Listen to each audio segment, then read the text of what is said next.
who most of you have probably known or spoken to or seen running through the halls or something. Yeah. She really likes to be the center of attention, so she has offered to come talk with us about components of report writing for the council. As many of you know, the council sometimes acts in mysterious ways, but the report writing doesn't have to be quite as mysterious. And so we just want to be here to help support the process.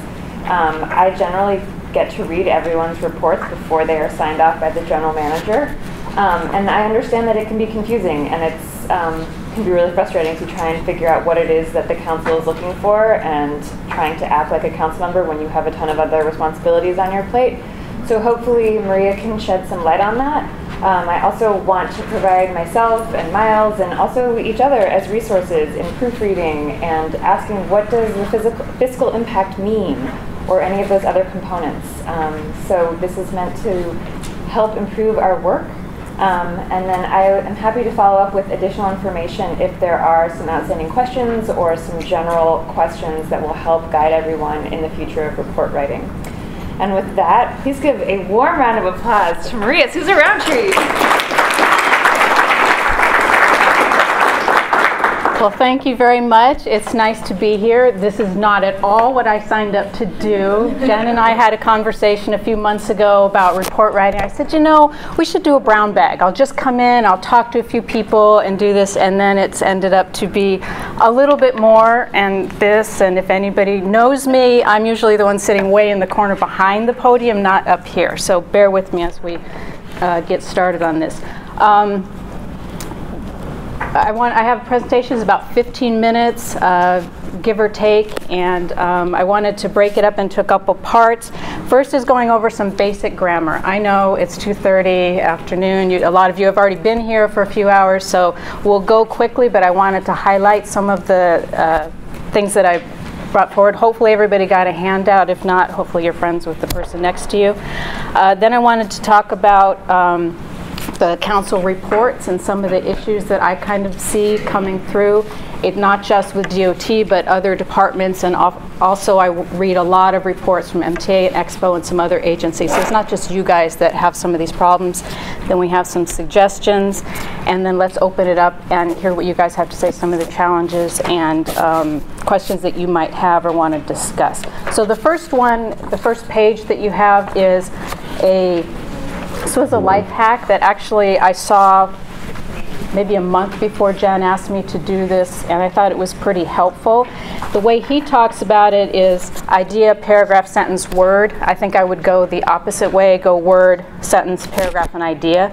So a couple of the ones that I wanted to just touch on the first page are use simple words under one. And you're going to see that as a theme that goes through all this: concise, to the point, short, all of that kind of stuff applies to when you're writing a report.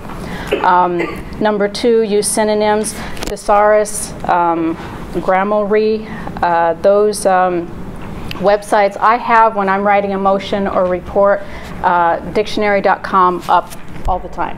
If you're working and you're using the same word over and over again, just put it in a word search. You don't even have to go to the website, and it'll give you a definition and really kind of refine your thinking. It's not really the word I want to use. I've used it 3 times before. What else do they have out there? So there's so many tools that you can use to help.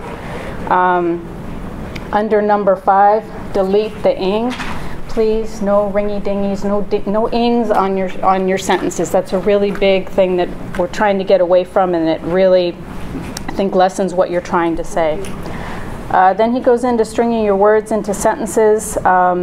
Golden rule: delete the word that. I'm guilty of using that excessively, so I wanted to highlight that one. Again, number 2, less is more. I'm going to hear that theme over and over again. Number 3 on the page, also avoiding hedges. I think that's less true with the reports that you guys are putting together, but a lot of times you'll see sentences and it's a little frustrating. It's like, what are you trying to say? Are you actually heading toward a recommendation, or are you just kind of putting something out there? So try to be as direct as you can in the sentences that you're putting together. Talks about the paragraphs. Again, less is more. Under number 6, overwriting is a common problem. There's a real difference between rewriting, which is good, and we need to do it continuously and over again, compared to overwriting, which when you're continuing to do the same thing or worse, and I do this all the time, you fall in love with a sentence. I know that sounds stupid, but you fall in love with a sentence or a paragraph, and it's really good. You've worked really hard. You finally got that. And then as the report progresses, it becomes irrelevant to what you're trying to say, or it's repetitious. If you have a really hard time getting rid of a sentence or a paragraph, put it aside, and I guarantee you're not going to put it back in. 99% of the time you don't. But it's hard to kind of kill your child that you spent so much time on. But it is an issue.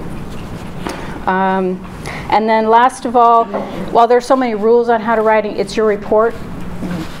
You have to feel comfortable with how you're doing it. And obviously the books that they recommend, Elements of Style and On Writing Well, are really, really good. Everybody should have a copy of that. And again, websites that have these hints, the life hacks, all that kind of stuff are really, really helpful. So on the next page, I put in something on Ernest Hemingway, because we're talking about writing, and how can you not at least acknowledge Ernest Hemingway? And you can read most of this stuff, but I'd bring your attention to the first one again. Using short sentences. My favorite thing about him is how concise he was. And under number 1, when it says his finest demonstration of how he wrote was how concise he was, someone challenged him to write the shortest story. And that was a story. For sale, baby shoes, never worn. That tells it all. So we may not be Ernest Hemingway's here, but I think that's really something to keep in mind. More powerful the sentence, the shorter it often is. And at the very last sentence, I'll let you read that yourself, but that gets to the overwriting too. The second section is common grammatical mistakes, and I'm not a grammar expert, but I did want to highlight just a few things that we see over and over again that people are making mistakes on. And again, this is not just DOT. I'm guilty of a lot of this stuff as well, and I try to refresh my memory and revisit this stuff all the time. The first two I want to talk about: irregardless, unthaw. I don't know that you guys would ever use the word unthaw. Hopefully you wouldn't, but they're not words, so let's not ever use them. 2 that I personally, just because I'm here at the table and get to take privilege, I incentivize and impactful. Those are real words, but I hate them, so I'll just be on the record for saying that. Directional words with an S, they're not words. Forwards, backwards, they're not words, so keep the S off.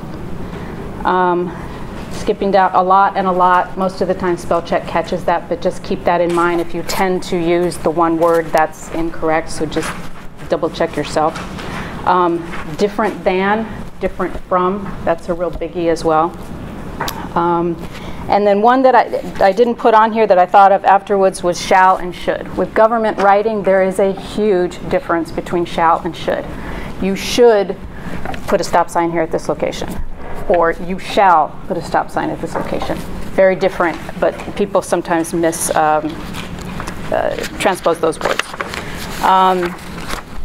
The next page, the 3 that really jumped out at me on this list that I put together: fewer and less.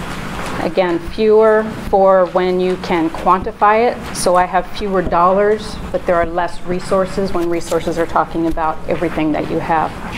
Farther and further, that one I see a lot in DOT stuff, because you guys actually do things that are farther away and further apart. So that's one to be careful with. Nor, they have a very good explanation in here, so I would recommend you look at that one. The next page, which and that. That's a big one too, if you guys can read through that. Then and than, that's a big one. And then the very last one on that page, impact, effect, and effect. Completely different words and what they mean and how they should be used. And on the next page, IE versus EG. EG, just in place of that, if you're going to use it, I try not even to use it, but if you do, EG for example, and then IE, that is. So if you can replace those two words, then you know you've gotten it right. But I would still stay away from that.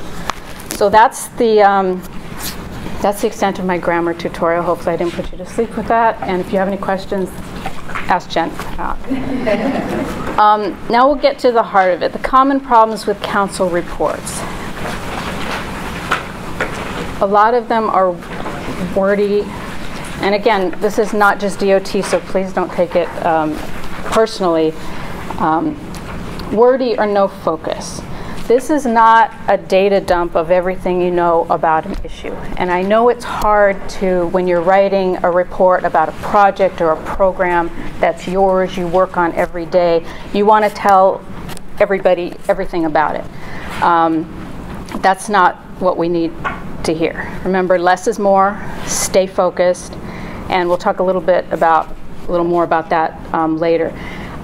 It's important to repeat some of the stuff that have been in previous reports, but there's a difference between summarizing what the council has already seen and then putting in a new update. There was one time, and I'm sure none of you were the author of this report, but this was several years ago, and there were 3 updates over the course of a year. And it was the same report each time. And it was a receive and file, so that makes it easier in terms of instructions, but there was nothing new in the report. So again, putting some context of what was there, what happened, what the program is, what's happened in that time, and what they've asked for is really important. But again, you can tell when someone is very comfortable with a part of a program, knows that part in detail, and then it's just silent on everything else when they may have asked you for something that's completely different. The next one is recommendations that don't match the report. You must use the body of the report to tell the story that leads to the recommendations. You told me about the program in the report, and I was getting all excited about it, and then there are recommendations that I have no idea where they came from. They fell out of the sky. So I know a lot of this stuff is easier said than done, and you may have spent a lot of time writing the report, and then management says, okay, this is what the recommendation is going to be, but at some point you've got to tie the two together. The next most favorite thing with the head palm is the recommendations that don't respond to the council direction. That is very common, and it's important to review the instructions that led to the report request and respond directly to them. Now, as painful as this can be, you might have to listen to the meeting again, reread the adopted recommendations, talk to the council office, talk to the CLA, the CAO, the city clerk, anybody for some clarity if you really don't know what they asked.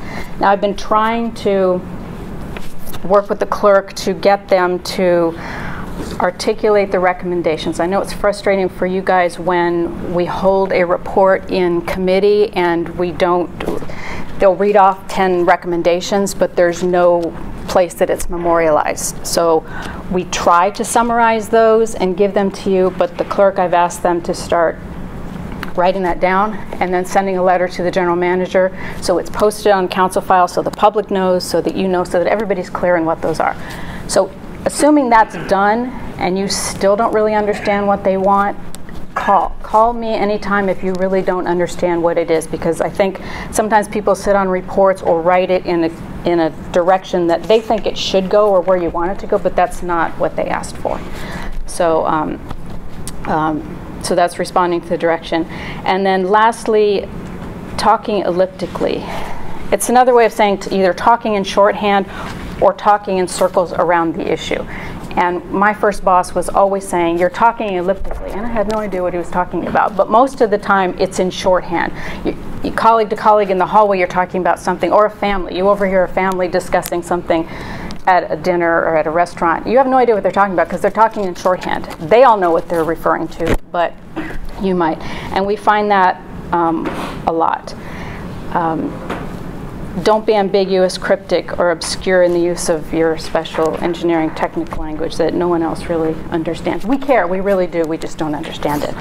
And if you're not clear, try saying it out loud to yourself so that you fully understand what you're trying to write. Sometimes if you see me and I'm like this at my desk, it's not that I have a headache, although I often do.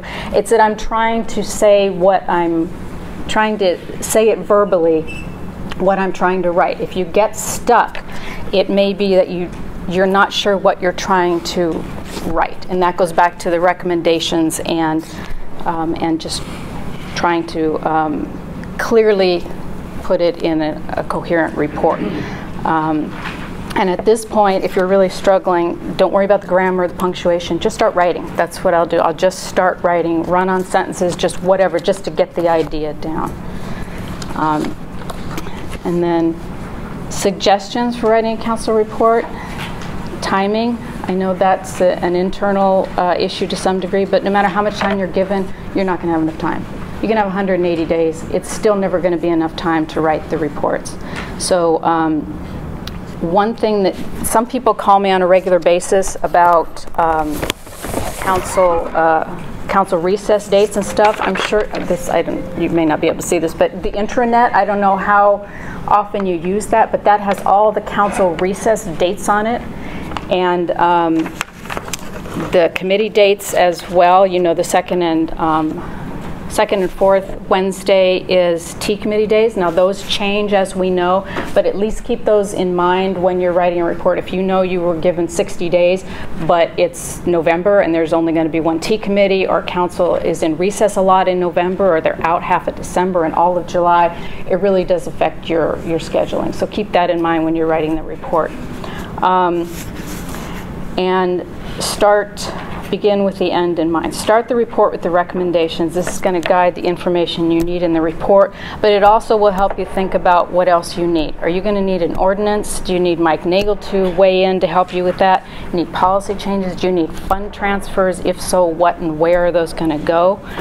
This is how I write motions. I start with the recommendation. And sometimes when a council office is asking for a motion, it takes a minute to have them explain what exactly they want, because they don't know. Like, do you want a report from the department, a report back? Do you want them to actually do something? Are you trying to get a policy change? What are you looking for?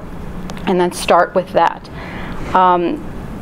For all the body of a motion, all the whereases in a resolution, they're all really irrelevant. They tell a story, but the actual action is in the recommendations. And the only thing that you'll see on the council agenda is the recommendation from the reports and from a motion. So that's what's carved in stone.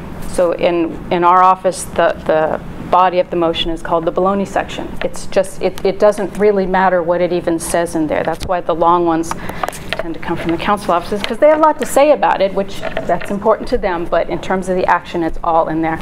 So start with your recommendations and then build the body of the report. And I think it might be helpful to have the admin people come and talk about fund transfers and when you need to do that, when you don't need to do that, how you need to do it, appropriations and things like that, because I think that's best coming from them. And the last thing on my presentation is rewrite, edit, have a snack, rewrite, edit. As they say, there's no great writing, it's all rewriting. It's over and over. That's why I'm saying no matter how much time you have, you're still not going to have enough time, because you can rewrite forever. And I'm really lucky that the people in our office, I have some very good proofreaders and people who will that edit and help rewrite over and over again. Otherwise, I wouldn't be able to do it. So that's my 15 minutes. So let me hear from you guys. If you have questions and what you struggle with, what do you want to hear about in terms of council and the reports themselves? Ken Hesting. So sometimes I don't know when to say subject to the approval of the mayor, that the council shall do this subject to approval of the mayor. Is there a golden rule when we add that, when we don't? If it's a transfer of funds, then it's going to be subject to the mayor. I would be less concerned about either put it in, like our office, we just keep it out of everything because, I'm sorry, we don't care what the mayor, we work for the council, so we keep it out. You guys work for the mayor too, so you could put it in everything if you wanted to. The clerk and the mayor's office, but the clerk in particular, will make sure it goes. If it's subject to the mayor, they look at that and they send it to them if need be. But if it's a fund transfer, if it's something within the budget that we've already decided that you can have money to spend on X, then you don't need to do that. It's already been decided that you're going to spend that money on that. If you were to change that and say, okay, I don't want to spend it on that, we now want to spend it on this or use another source or something, then you're going to have to come back. But it's mostly the fund transfers, contracts, things like that. Okay. Thanks. Hi. Hey. I often struggle with knowing how much background I should put in the council motion, for instance, with fund transfer on a long-running project. I've put in a couple of council motions, I've got some funds transferred, now I need to do it again. How much background about the previous council motions should I put in the new one? Or should I assume that they're all given, so to start about? Don't ever assume we know what you're talking about. I would,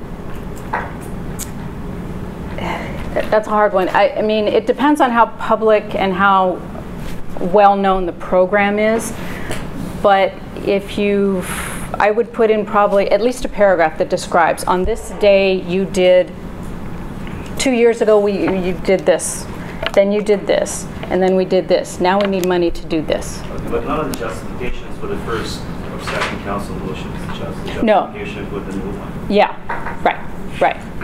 So, and another way of thinking about it is also if you have 2 seconds with a council member or someone and you're just passing them in the hall, what do they need to know? What's the bottom line? Always think bottom line, because that's what they're going to ask and that's what they want to know. That's the first thing they want to know. Okay, I need $100 to put in a stop sign at this location. That's what you're talking about. I know a lot of the issues and programs that you deal with are much more than that, and it is hard to narrow it down. But that's what they're looking for, and that's what takes practice over and over, is summarizing what you're doing, making it clear, coherent, and to the point. I'd like to underscore that in having staffed many elected officials, if they read the report, they're reading the first page. So don't bury the lead. If the crux of what you're talking about comes on page 6 of your report, we have failed. Well, and again, that also gets to the recommendations. The recommendations have to stand alone. If you're moving money, it can't just be moving $100 to this account. It's finish the sentence. It's always, and I always do it, so that I can implement the stop sign at this location. It has to stand alone. Somebody has to be able to read those recommendations and know what you're talking about. So. Mr. Gale. So it's clear that the recommendations are a key part of this report, the lead of the report. But I have seen 3 additional sections of reports, and I'm curious which are mandatory. Are there other type of sections? And so what I've seen is background, analysis, and discussion, or summary too. Yeah. So I'm curious, from your perspective, what's the ideal sections and what's the order? I'm going to stop you and say that the template that we provided you were what should be used, and if no one has a copy of the template, please let me know and I will share that. Now, if you want to explain what a summary is. Yeah, it depends on who you ask, because summary can be your background, it can be your analysis. It's really how you want to do it. I think background always helps staff. The council members, as Jen said, don't read very much of the reports, if anything.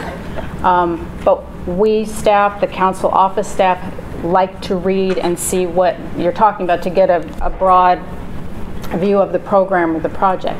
I like background because in my mind, background is everything that's happened before. So we did this, again, through what you're saying, we did this on this date, this is the 3rd phase of whatever, whatever. And the analysis, it really depends on what you're doing. So you could have recommendations, background, and summary. That's probably how I would do it, but I don't know what your template is, and I don't know what the sections are. Fiscal impact you need to have that in there. And that is another issue that I think your accounting people could talk about more detail on how that should be discussed.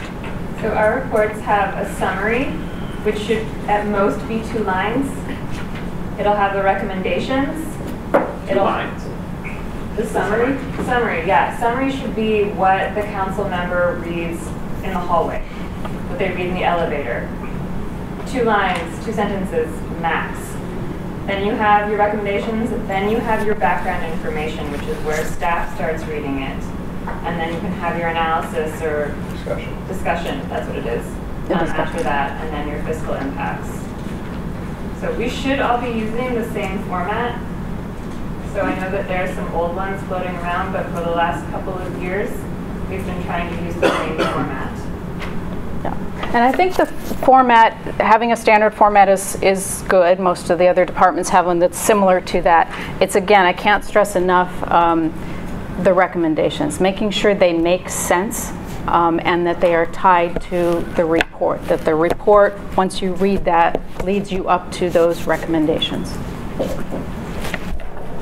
Can you talk about the different action words that are used in recommendations? They're usually capitalized, words like direct, find, receive and file, things like that. Caps, no caps? It's both an art and a science to some of those. What I was told when I first got to the city was note and file is note and file. Note and file. I don't really, good for you, note and file. Receive and file is okay, I received it, it's like a higher level up, I received it and now we're filing it. Authorize is one, we're authorizing you to do whatever it is. We're directing you to do it. It's directing is more the way that I use it in motions is directing you to implement a report back or something like that.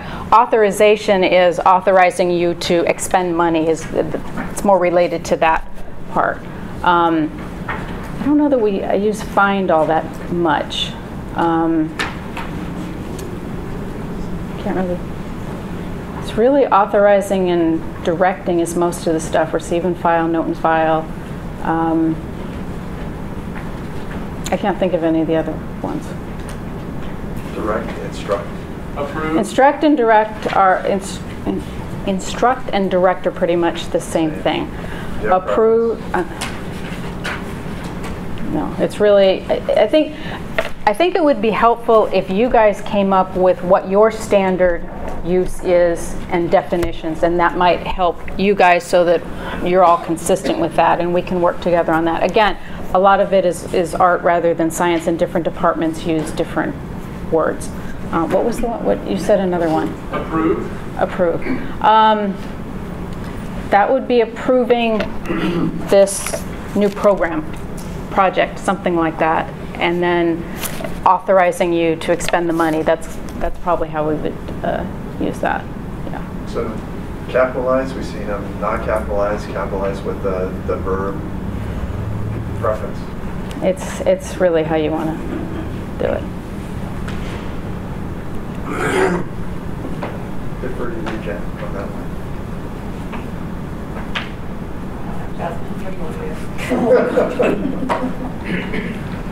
I like having the first word bold, capitalized. Doesn't need to be bold. No, we don't need to use bold. Okay. Done. So, what has helped me over the years is to realize that I need to do a lot of drafts. Yes. And those who are smarter maybe don't need to do as many drafts. But I'm like a 7 or 8 draft. You didn't read the last line of Ernest Hemingway, Well, so. You know, and each draft is usually just minor changes to achieve clarity, but it's still a new draft. So when I finally accepted the fact that I'm not going to do a great report in 3 or 4 drafts, then it became easier to do good reports because I just accepted the fact that it's going to take me 7 or 8 drafts. Again, with minor changes sometimes. for each subsequent draft. But you know, I don't know how many drafts. You may do it 2 drafts. Thank you for that, but no. But that was something that was helpful to me to finally accept about what I needed in terms of number of drafts. Yeah, and I think, again, it's important to remember getting down the biggest issue. What are you trying to do in this report? So that management, by the time they get it, they don't usually have time to rewrite your report. I forget what your internal deadlines are, but by the time it gets up the chain of command for Salita or Bridget to look at, you're getting close to the T committee deadline normally. So if you need guidance on what they want in the report, or you're confused if something's politically sensitive and you don't know either how to phrase it or what direction the department wants to go in it, get that information up front so you can base your report on that before you waste time just putting together the background. I think that's a common mistake that adds to the time frame. Is, again, I don't want to talk to management. I don't want them to know I don't really understand what I've been directed to do, or I should know where our policy is, but I don't. So I'll just write the stuff that I want. I'll put the background in. I'll put the summary of where I think we're going, and then it just kind of sits there. So it's difficult, but yeah, that's part of the challenge of writing these things. And one other thing, excuse my voice, I have a cold. When I was in high school, I read something that Mark Twain had written, and I've never forgotten, about writing. Probably one of could be the greatest American writer. He said about writing, he said, tell them what you're going to tell them, and then tell them, and then tell them what you told them. And that's, I think, helpful too. Yeah, exactly.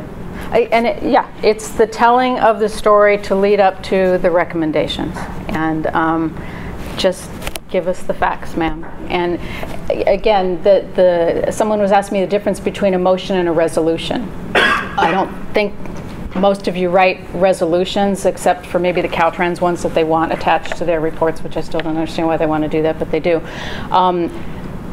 A resolution has all the whereases, and it's more of an intent document, whereas a motion has no whereases, so don't put a motion and a bunch of whereases. Resolution whereases. Motion is action, is I'm directing you to do this, I'm authorizing you to do something like that. So that's the difference between those two, but actually there's nothing written down in terms of the difference between those.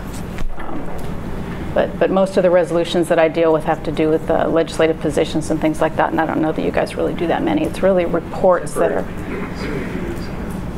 Oh yeah, PPD stuff, yeah. Block this out. Yeah, it's PPDs.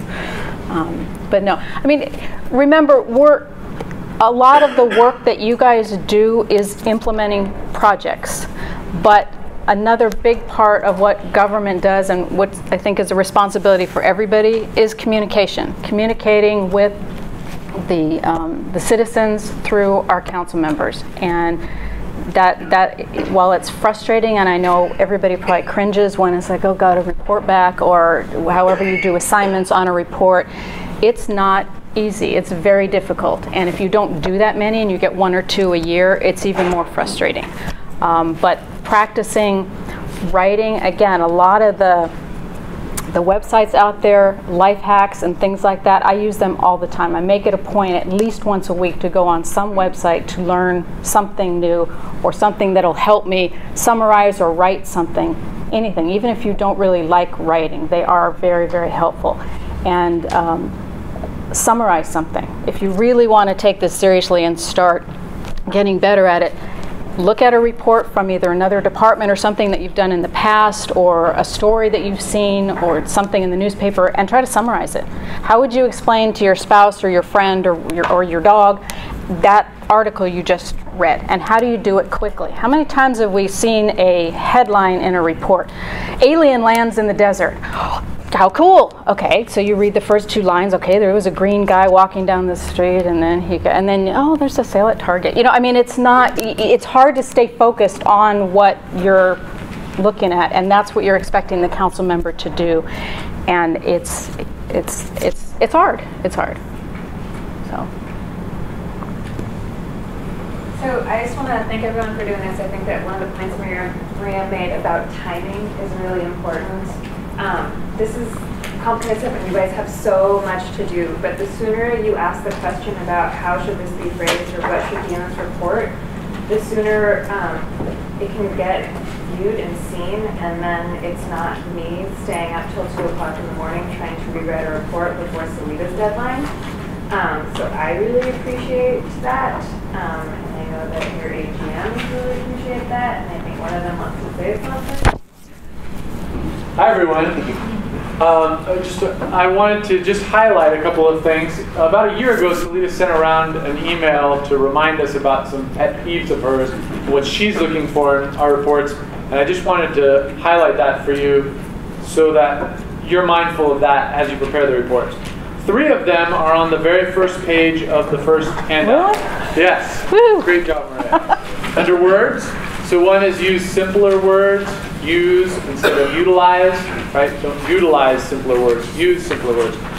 The second is number 3 on there, which is very difficult for me, and many engineers were taught to write in the passive voice, and yet that's not what we're looking for. So instead of regulations were passed, we should be writing the city passed regulations or the city council approved that. Instead of it happened, you actually have a subject. Right? Sometimes we try to avoid that, but it's something that weakens our sentences. Number 5 on there, the ing words, the gerunds, that was something she highlighted. Another that should be obvious is no contractions. So instead of can't, it should be cannot, or isn't, should be is not. Another was eliminating extra words. You might want to write these down. Only, just, and also. She points out they're rarely needed. Only, just, and also. And the very final thing on there was the Oxford comma. That's in a list of things like the first comma, the second comma, and the third. Right, so that last comma before the word and is the Oxford comma, and that's what she prefers, and she's signing them. So add it. Okay? Thank you. And one thing that I didn't, in terms of the timing, when you were talking about that, we know the chair of our committee does, if you ask for 45 days, he's going to give you 30. If you ask for 60, he's going to give you 45. So remember that when you get to the table and he asks for a time. A lot of these deadlines we all know are unrealistic. There's not a whole lot of progress that can be made in 30 days, certainly, but sometimes even 60 with the stuff that you're dealing with. But to not have a report by the date that they asked is extremely frustrating for the council office and does not understand why this continues to happen year after year. How I would do it, look at the calendar, incorporate the internal deadlines that you have, and get a report out that says, on this date, the committee told me to do this. This is what we've done in the 2 weeks that we were able to do it. We will come back in 60 days, with a timeline that actually works. But at least you're responding. That's the frustrating part, is you're given a date, but then we don't hear anything. And just because he doesn't schedule the report doesn't mean he didn't want it, or something may have come up, the committee got canceled, but at least you can say the report is in, and they have the flexibility whether to schedule it or not, as opposed to we can't schedule it because we don't have anything.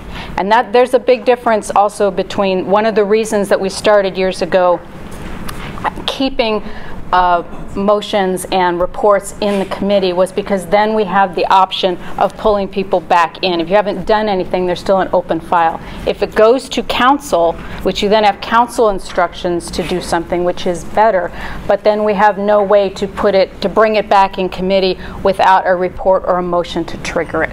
So there are pros and cons to doing it both ways, but they're getting very frustrated with keeping something in the committee and then never getting a report. And it's fine. I know a lot of you know Paul Baxterman Call, and he says, yeah, it's fine to not have it for this date, but then we never get reports, and it's very hard, and it makes you guys look bad at the end of the day when there were 20 reports asked for and we only got 2.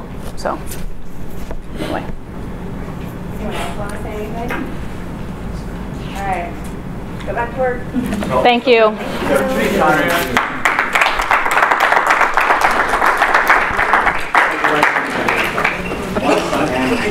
Does anyone have a sign in? Oh, well.